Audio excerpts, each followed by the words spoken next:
मजेत आहात ना? मजेतच राहा। आजचा दिवस तुम्हाला सर्वांना खूप छान आनंदाचा आणि आरोग्यदायी जावो हीच बाप्पांच्या चरणी प्रार्थना। तर आज ना मी खूप छान वस्तू आणली आणि ती कधीपासूनच मला घ्यायची होती। खूप कधीपासून इच्छा होती माझी घ्यायची, पण ती म्हणजे मिळतच नव्हती।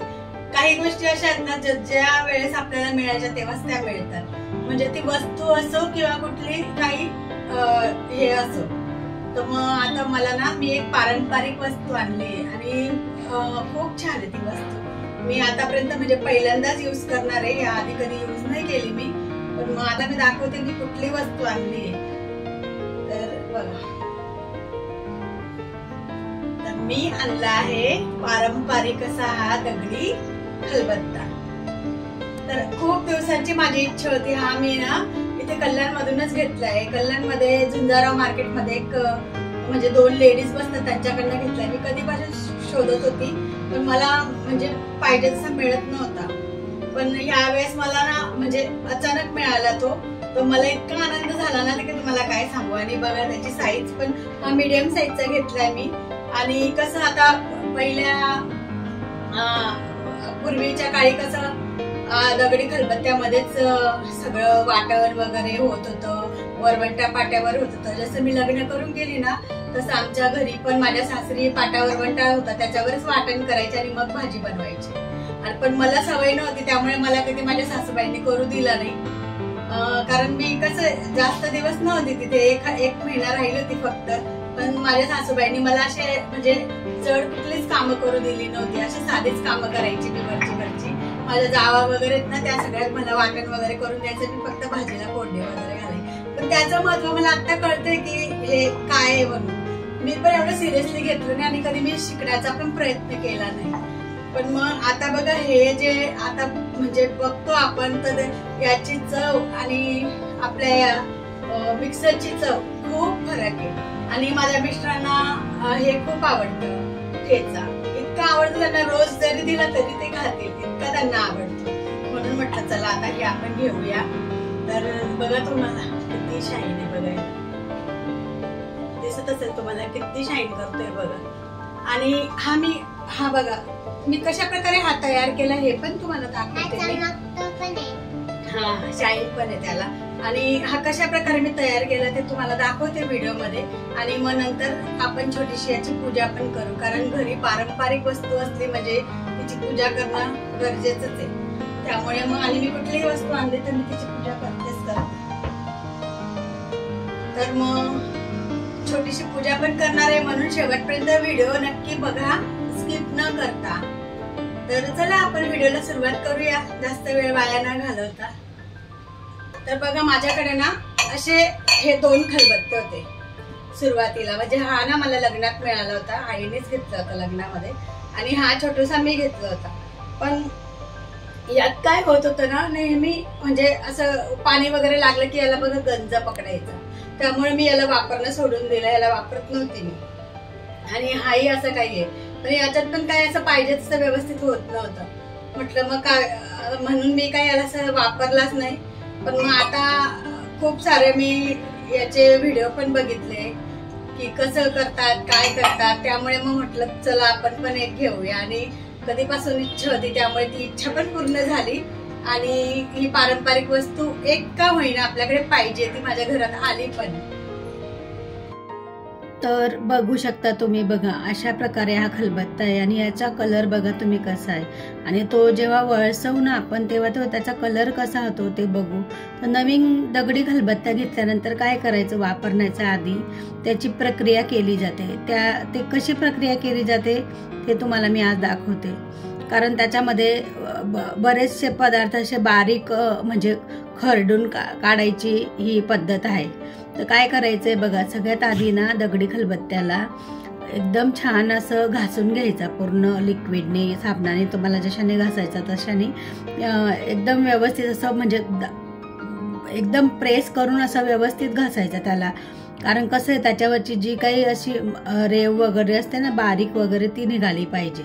आणि ती निघाल्यानंतर मग काय करायचं, आपण थोडंसं त्याला कोरड्या कापडाने पुसून घ्यायचं। तर बघा मी 15 मिनिटं आधीच असे तांदूळ भिजवून ठेवले होते।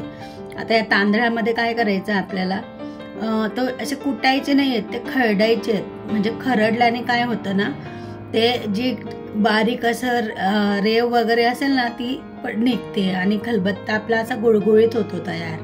त्यामुळे असं व्यवस्थित खरडायचं त्याला.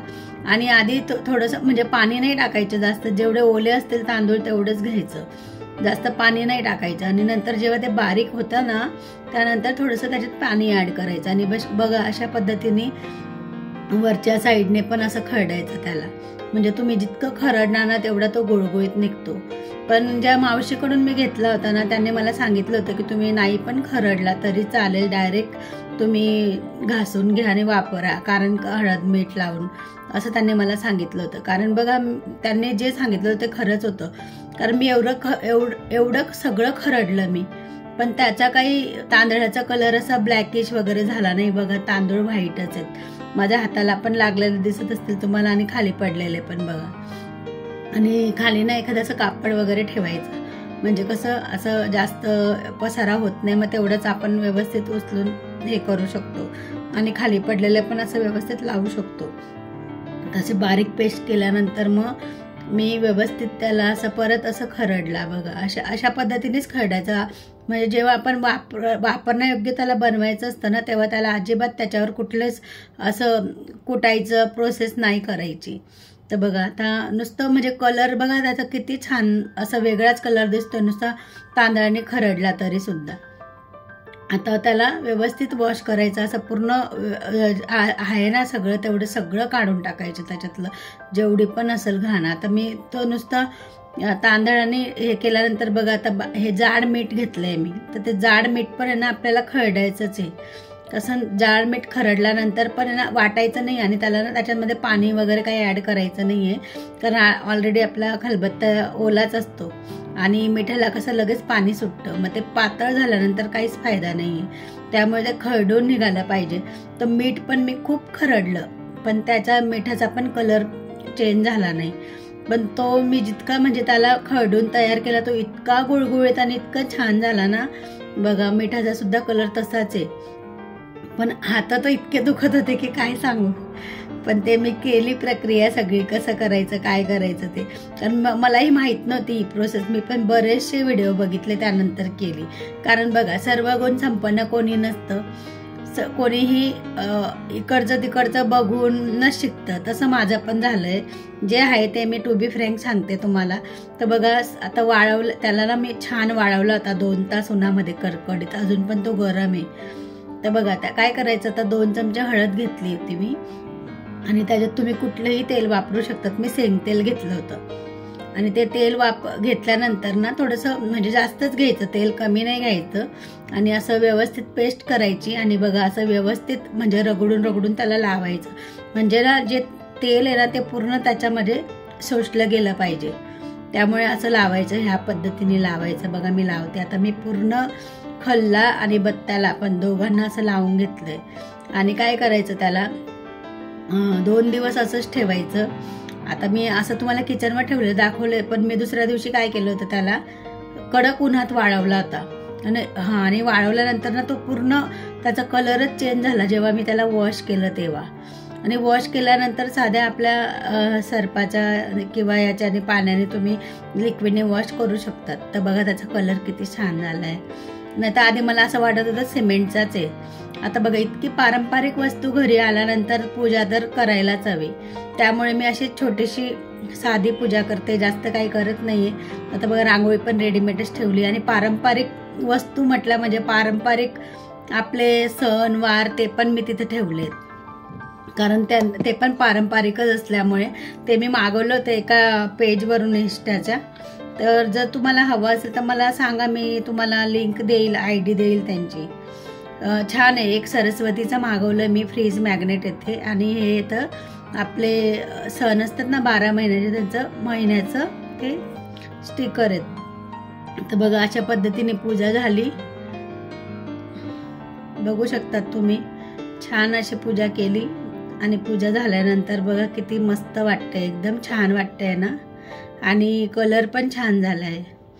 तर कसा वाटला तुम्हाला आजचा व्हिडिओ आवडला असेल तर व्हिडिओला नेहमीप्रमाणे लाईक शेअर सबस्क्राईब करा. पुन्हा भेटूया अशाच एका नवीन व्हिडिओसोबत. तोपर्यंत सर्वांना बाय आणि सर्वांना श्री स्वामी समर्थ. आणि सर्वात महत्त्वाचं म्हणजे स्वस्त राहा, मस्त राहा आणि खुश राहा.